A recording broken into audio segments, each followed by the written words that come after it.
Hey, you having issues with your regulator and your Nissan / Unicarrier's forklift? Let's check the regulator. There's a couple things to check on this. We'll also check the actual propane shutoff as well. So this is the shutoff. It would be on the left side of the machine if the machine is pointing forward. It sits just underneath or to the side of where the regulator goes, which is right there. Now, propane from the tank goes into this shutoff, pipes through, then goes up to the regulator, which is right here, right through this hose right here that I have bagged off. So sometimes these regulators, guys, they get full of this gunk, like a tar looking type thing.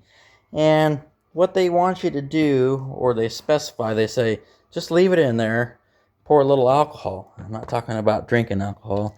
This is clear rubbing alcohol. Undo this screw right here and pour it in there and let it sit. Now this is all why it's hooked up. I kind of like to take it out. It's real easy. Just a couple of ½ inch right here. Pull it out. And I'll fill it up like it is now. And I'll go ahead and put a bag over each one of these and shake it up so you can hear that inside of there. So it's been soaking for quite a while. And this will be the bottom plug that you can hardly get to while the regulator's in there. So we're going to go ahead and, undo this. It's only finger tight. That alcohol's been in there soaking for quite a while.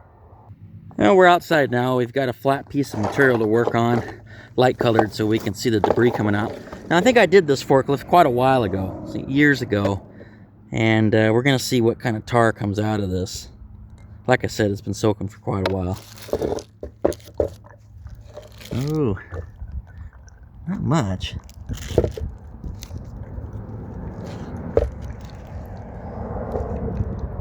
Sometimes they're real. Now you can see the stuff coming out of there. It's just little chunks of, it's like dirt or whatever. Sometimes it's really, really dark colored.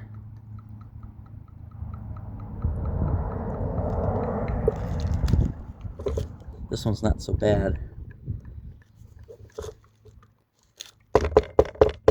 Yeah, we got some stuff coming out of there. You can see.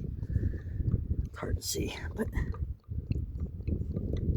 almost looks like something clear coming out, like a jellyfish type material. Oh yeah, there's some other junk coming out. Look at that.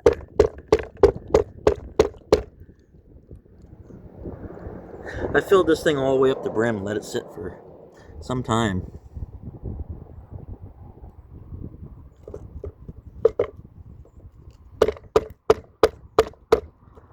Well, there was definitely some junk in there.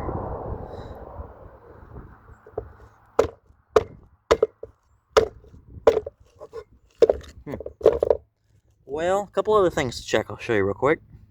So sometimes when you start these things up first thing in the morning, the motor's cool, the coolant is, room temperature or colder. You'll notice that these start freezing up and getting real cold. Well, a couple of things to really keep in mind. We all know that the coolant runs through the regulator and back out again. At room temperature, even at room temperature, like I was saying, this will flow through and keep this from freezing up. But sometimes when it's super cold and you're working on a warehouse, you'll see these things starting to frost. Always check your coolant in these forklifts. How many guys around the country, different warehouses, they just run these things all damn day long. They don't check the oil. They don't check the coolant. They'll run them until they give up and quit.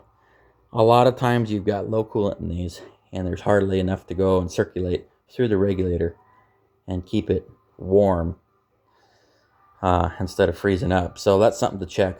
Another thing is, like I said, check see if you've got some goober in there. We got chunks of crap coming out, so we know that there was some dirt and junk in there. But yeah, always check your coolant. Make sure the hoses are doing what they should be doing. Make sure we don't get water directly dripping on this, because then it will freeze on there if it is acting up. Just because these things frost up doesn't mean the regulator's bad. There could be a restriction in here. There could be a restriction in the throttle body. You could have this metering valve acting up. Maybe your injector's screwing up somehow or another. And always check this. Sometimes I've seen these actually get cracked because they get cold, and this aluminum will crack, believe it or not. Or the gasket will give up and there will be pressurized propane just coming out of here. Another thing always to remember, guys, I don't care how old these machines are, how new they are, even if you've replaced all the parts or sent them to the shop. When you're done with these things after the day is over, turn the damn propane valve off. Just turn it off. Now, maybe the worst thing that could happen is you'd be out a whole tank of propane. Or the absolute worst case scenario is you leave it in a closed building. Somebody lights up a match or a cigarette, flips a light switch, kaboom. Turn these things off when you're done. It's just the simplest thing you can do. Best thing in the world, especially with these older machines. You could have a hose that's gotten pinched by the actual hood or a seat and have a pinhole in it. Just turn them off. Most of these forklifts will actually throw a code, and they're decently an interesting ECM in these things that actually store codes, and they actually are almost spot on when you get a some type of a code, and it'll throw up on there as far as restriction, and you can scroll through the menu right here on this button. Another thing to always check on these is the plugs. Now, we've replaced coils on these machines before because we thought they were bad, but they ended up just being a bad spark plug. Sometimes you will get a misfire code from a bad spark plug because it senses resistance somehow or another and it throws up a code in the machine. So always check that. Always check your plugs. It's easy to put a set of plugs in these. Just get it done and do it.